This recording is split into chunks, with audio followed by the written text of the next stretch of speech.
everyone, it's Jim and welcome back to My Movie Obsession, a place for film obsessives. And in this video I'm going to spoil Halloween 2018.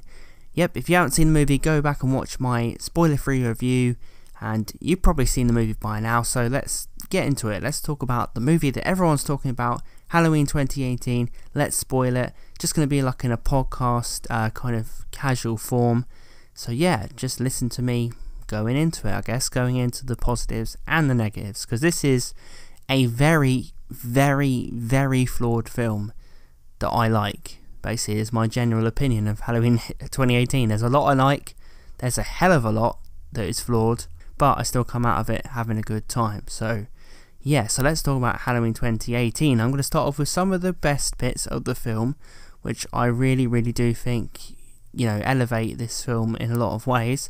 And I really love the scenes where Laurie Strode, you see her trying to intermingle with her family. I mean, there's only really one scene where she tries to reconcile with them, which is the restaurant scene, which I think is expertly played by Jamie Lee Curtis. You can really tell Jamie Lee Curtis's heart was in this performance, because in the weeks leading up to this film, she's been sounding off about trauma and Me Too and this and that.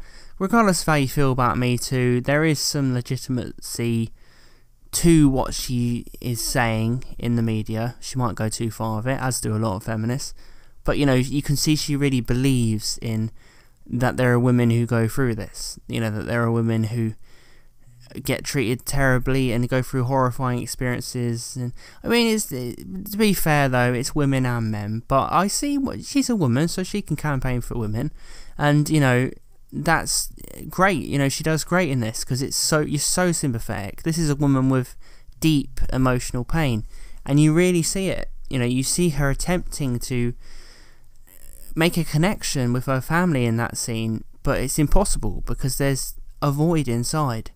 And I think the scene where her granddaughter hugs her is very charming, very heartbreaking, and very well shot by David Gordon Green. And I wanted to see more of this. There was a few little scenes, but I really liked the idea of the whole trauma thing, the whole, you know, post-traumatic stress thing, the whole mental illness thing, because it's real, you know, and it's a real thing in people's lives, and it's not really talked about. It's swept under the carpet, and it's finally seems to be coming out in the last few years that people have this void inside of them sometimes, and sometimes events are swept under the carpet and people are expected to just recover from them. You know, and when Laurie and her daughter end up taking on Michael Myers at the end, it's a great kind of culmination of this storyline, because it's like, you know, one relative understanding another relative for the first time. You know, she probably never understood her mother ever. You know, and it's, you know, it's a powerful moment where Karen Strode, you know, she's saying to her mum, you know, she's apologising, you know, and her mum's saying that she loves her, and it's that genuine connection that comes, I guess, through Michael Myers coming back. So Michael's sorry ass actually did some fucking good, coming back with a knife. He made his Laurie and her daughter reconcile.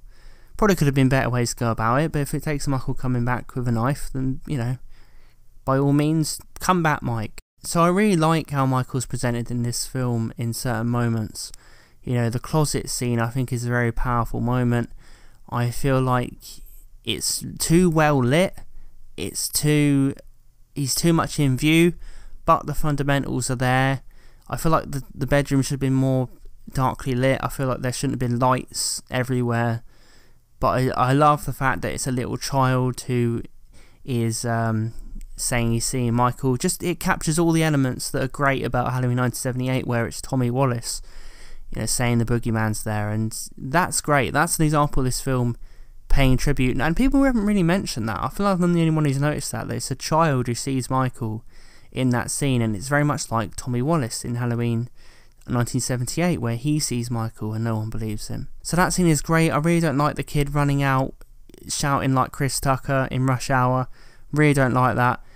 But it's a great scene. I love the yard scene where Michael confronts this teenager in the yard, where the teenager mistakes him for someone who owns the property. Yeah, just came out in a fucking white, deteriorated piece of shit mask and stood in front of you saying nothing. But yeah, you think it's the owner of the property. Yeah, you've had a couple, haven't you, mate? Jesus. But yeah, that's really, really good. It's one of the examples of where the comedy actually works in this film, because I'm going to get into it. The comedy does not work at all in many moments of this film. But this is the moment where Alison first sees Michael, and it's a very epic moment. You know, she sees the dead body of her friend, she sees Michael step out, and then we have John Carpenter's fucking kick-ass new score for Halloween. How did he develop on perfection? I'm not going to say improve. How did he develop on perfection? John Carpenter somehow, I didn't talk about this in my spoiler-free review, which now I'm going to talk about the music. He somehow updated the Halloween theme and made it just as good as the 1978 version. He developed on it. He made it current. He made it intense. And I really didn't know that John Carpenter would be able to do that at this stage in his career, but he made a kick-ass piece of music. You know, and it's when Alison first sees Michael and then Michael's on the hunt for Alison.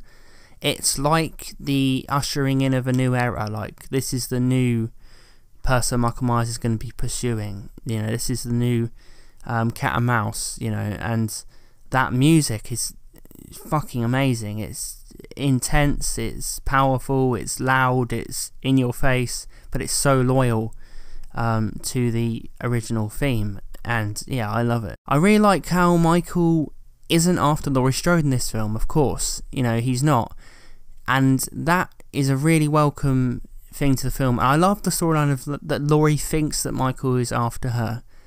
He's waited for me, and he hasn't. He had no intention of ever escaping. Michael was living like a hermit. He was living like Obi-Wan Kenobi if he was in a fucking mental home. So they really do make him kind of an untamed force of nature in this film. He's just a killer, murderer, evil, and he just goes for anyone, you know. And Laurie has spent her life thinking that Michael is after her, and I think that's a really interesting idea, that she kind of destroyed her life. She became deranged because of this deranged person who has no desire to come back for her. There is a little ambiguity. I mean, he does tilt his head when he sees her, but he doesn't make an effort to find her like he does in H2O, or like he does, you know, in Halloween 2. You know, they're not brother and sister, so it gives Michael back that randomness that he had in the first film, which I really like. You know, I don't really know how they're going to go with the sequels. I mean, I want to talk about that in a bit, but this kind of gave it a really good way of having them confront each other again, because you don't have to develop on it more than he came back and she was waiting for him. In the next one, you're going to have to think, how is he going to encounter her again? You know, is she still going to live in Haddonfield? Because if you're still not moving away after all this shit, you deserve everything you fucking get, love. Now, the combination of this film, kind of have a love-hate relationship to it, because I hate the ending, but I really like, you know, the last sort of 15 minutes in a lot of ways. You know, I really like the fact that Michael becomes the hunted. You know, he becomes and that they kind of do it in Halloween H2O, but this one they really go for it. They, you know, they make Laurie use Michael's tactics against him. She's hunting him, you know, she's hiding from him, and you know, where she they pay homage to the 1978 film, and they flip it by having Laurie fall off the balcony, and then she's not there when Michael peers over. I really like that. I really got a kick out of that. What I wouldn't have shown Michael's face when, you know, he sees she's gone, like, huh? You know, Michael, like, huh? Like, just so many moments in this film they show Michael looking like some kind of bewildered school child, just absolute, looking like a donut in certain moments, you know, and they shouldn't have. You know, they pick, one of the worst things about this film is they pick the worst moments to show Michael, and I will get into that. But yeah, that was really cool to have Laurie do that, because it's, you know, it's an interesting new thing to have Laurie start messing with Michael, you know, and then to make it stupid by having Michael look at, you know, just look silly, like looking for Laurie. Shouldn't have shown him, should have shown her get, you know, be gone, but you have to show Michael's face, you know, the confusion, you know, even though he's got a white face, he just looked like some kind of cat trying to work something out. But yeah, I love the fact that Laurie Strode is fighting back. You know, she shoots off his fingers, she shoots him in the shoulder, Karen Strode shoots him in another shoulder. I mean, how much shooting can anyone take? I mean, this guy, right, I'm going to get into it. Michael is indestructible again. You can't tell me otherwise. And everyone who says that this is about going back to the basics of Michael being man again. If this is a man, what is he? Uri Geller, like just indestructible, dynamo. I also like Laurie Strode standing outside of Addison's window. It's like she's become almost like Michael now. She's ominous. She's not a killer, but she's ominous. She's intimidating. She's on the edge. So her obsession with Michael has kind of made her a little bit of a stalker, like a creepy.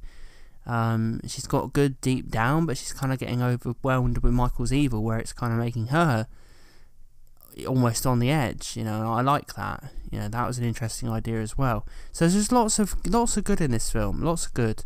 But there's a lot of bad. So one of the worst things about this film is we see Michael do everything we didn't see him do in Halloween 1978. We see Michael do everything we didn't see him do in that film. When he came out from behind the bush, when Laurie saw him walking along, or when he appeared in the garden looking up at Laurie, we didn't then see him walk off, or we didn't then see him get into position. I mean, this is like some guy like getting ready for a bloody circus exhibition. We see him do so much in this. Michael's walking around. We see him getting, you shouldn't see Michael. This for a perfect example of this is when the sheriff discovers the bodies in the house. Michael walks out, fully lit landing, like a kid going out for some milk at night. Michael walks out on the landing, and he can't run, because he has to be Michael, so he can't run, so it just looks ludicrous. He walks out, and the sheriff sees him and goes, Michael, light, and then Michael just walks down the stairs in full view of the sheriff with all the lights on. You would never in a million years see that in the first film. Legging it like Kevin in Home Alone. And he just walks out of the house, and one of the most ludicrous moments in the entire film, Laurie Strode shoots him in the shoulder, and Michael shrugs it off and carries on walking. Who did you think it was, Mike? Don't even look to see it's Laurie. So Michael just thought, fucking hell, I'm back in Haddonfield, people are going to try and kill me. So someone done it. Good shot, mate. Good one, I'll get you later. Gets shot in the shoulder and then walks off. Really casually, just so casual, getting shot in the shoulder, walking off. And just, wow. And he looks really stupid in that scene. When he walks out in light, past the sheriff, slipping out. Trying to slip out past the sheriff. Like a slimy fucker. And then he's walking, shot. He just gets shot and he flinches. Like me, tripping up. Like me, when I've spilt some hot drink on myself, just flinch. And that's what he does when he gets shot in the shoulder. Flinch. Really weird. He doesn't even check to see who done it. That was really weird. That was really badly shot. And this is an example. We see Michael in so many situations which makes him look silly. Granted, I've said it before, you see Michael in loads of brilliant moments in this film, but you see him in ludicrous moments. For example, when his doctor bundles him in the back of a fucking car, outdoing every silly scene from Halloween 5 and 6 put together. You think Halloween 5 and 6 are shit? They never put Michael in the back of a fucking car with some dude wearing his mask, trying to drive him off, trying to see what happens when you contain evil. I'll tell you what happens when you let evil go. He kills you, mate. So, I want to see what happens when Michael Myers escapes. I want to let evil loose. I'll tell you what will happen. A knife up your arse, mate. This character of Michael Myers' new doctor, the one who took over after Loomis. Just took over. Like something out of passing the torch. Well, you should have passed it to a better man, Loomis, because you passed it to a psychopath. So he takes over, and his plan is, in a ludicrous scene, he hits Michael with a car, so there's Michael more indestructible than, Jesus Christ in this film. I don't understand people who say that Michael is back as a regular guy in this film. Hit with car, shot in shoulder again by Karen. Shot in the fingers, shooting his fingers off. I swear he gets shot in other places in this film, and then gets hit by a car, like ultimate destruction. Paying tribute to the sequels, which this film does way too much. This film tries to say, we are paying tribute to Halloween 1978, but we're going to throw in a million cliches from the sequels. So it's basically Halloween 1978 execution, showing Michael a bit too much, but still executing it well a bit, like 1978, but interjecting everything from the sequels, even the bad ones. Really, really bizarre that they took that decision, because it's really, really uneven. But yeah, Michael's doctor loses the plot, like, out of nowhere, like just in a weird turn of, you know, like something out of Brian De Palma's Carrie, just suddenly, bang, like just goes off. He just attacks the sheriff, kills the sheriff, and then Michael's on the ground after getting hit by a car, and then this doctor character puts on Michael's mask, turns toward the car where Allison's in the car, and then gets in the car, throws Michael Myers in the car, takes off the mask, and then says, "We're going for a drive with Michael. I'm going to take him because I want to see what happens when you let evil loose." Well, one, you've seen what happens when you let evil loose, for one. What more surprises are you going to give? And two, Michael sitting in the back of a car next to Allison like a fucking drunk on a night out. You wankers for doing that. What were you doing? He looks silly. And then he kills the guy and then crushes his head. Crush grapes. He crushed his head with 1 foot because... And then, you know, the doctor wants him to speak. You have been treating this guy for 40 years, you mug. No chance. 40 years of silence. You know, and then he crushes your head like a grape, and that's the end of that character. So that is more stupid than anything in 5 and 6. You know why? Because in 5 and 6, they actually tried to do something with it. Badly. But this, they go, right, we're doing this. We're basically going to bring Halloween 6 in, where these people are obsessed with him. They're going to try and harness his energy. And we'll use it for 3 minutes. 3 minutes. At least Halloween 6 went the whole way and made Michael shag his niece. I mean, they went all in with that, quite literally. So, yeah, what was the point in that? And it genuinely feels like an Easter egg for Halloween 6. And there are shitloads of Easter eggs to the sequels, which you have shit on leading up. And you've said you're not like those sequels. But you're still paying tribute to them because you want to be careful to please everyone. And it makes everything really uneven. It makes Michael really uneven. He's really great in some scenes. Some he's all over the shop. Just shown more than... Just absolute... Shown more than the Kardashians in this film. Just ultimate show. You know. Don't get it. Don't get why they took that approach. Don't know why they said we're going to go back to the original, but we're going to just secretly behind the scenes... But we're just going to secretly throw in tributes to everything possible to the point where it just overloads the film. So the comedy in the film is pure wank. You have Allison's dad saying, I dropped some, oh no, I dropped this on my penis, in front of his daughter. So bad father, and also not funny, David Gordon Green. Just because you're a comedy director, don't mean you should just throw in random comedy scenes, which he does. There's a scene of these two cops talking about their lunch. Like an ill-fated attempt at the Pulp Fiction dialogue. Really bad. Really cringy. You know, and annoying. And the little kid, who's quite funny, in one moment they take his humour too far. And as I said, they make him run around like Chris Tucker, and it's just ridiculous. You know, so stupid. And the comedy annoys you, it grates on you, and you don't want to watch it, because it's like it kind of deteriorates what's actually quite a morbid film. And quite a serious film. You suddenly have to listen to people talking about penises and baguettes. So the ending is a load of old arse, and let's talk about it. So Michael burns in the basement, and one of the worst moments in this whole scene, well, don't burn in the basement. They attempt to burn him in the basement, right? So they lock him in there, put the bars over it, and then Michael stands there looking like a cat, looking like my cat when it hasn't been let out. Just looking up like a baby. Really, really helpless. And it makes him look silly. Again, you're showing him too much. Straight dead on. Dead on looking at his victims. Like a baby. You might as well have shown a tear like in Halloween 5. That was... Oh, it was really cringy. And you know what? I know they're going to do. I know they're going to do it in Halloween, the next film.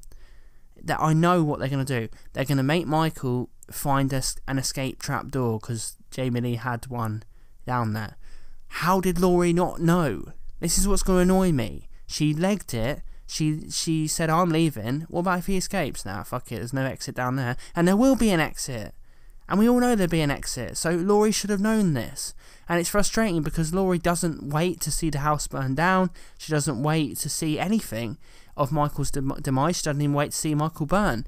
She starts to make him burn. And she would know there were ways out down there. She would make a point of watching him burn in some way. Maybe go outside the house and watch. Maybe a great ending to this film would have been Laurie standing outside the house watching it burn down. That would have been quite good. Instead of just going and presuming. You can't presume with Michael. You know that, love. Shot 6 times, 2-pack. There will be a stupid way that he escaped, which Laurie should have known about, and it will frustrate me. And you made him look like a cat. And you made him get outwitted, in a silly way, and burning him is just so conventional. It's Halloween 2, let's burn the serial killer.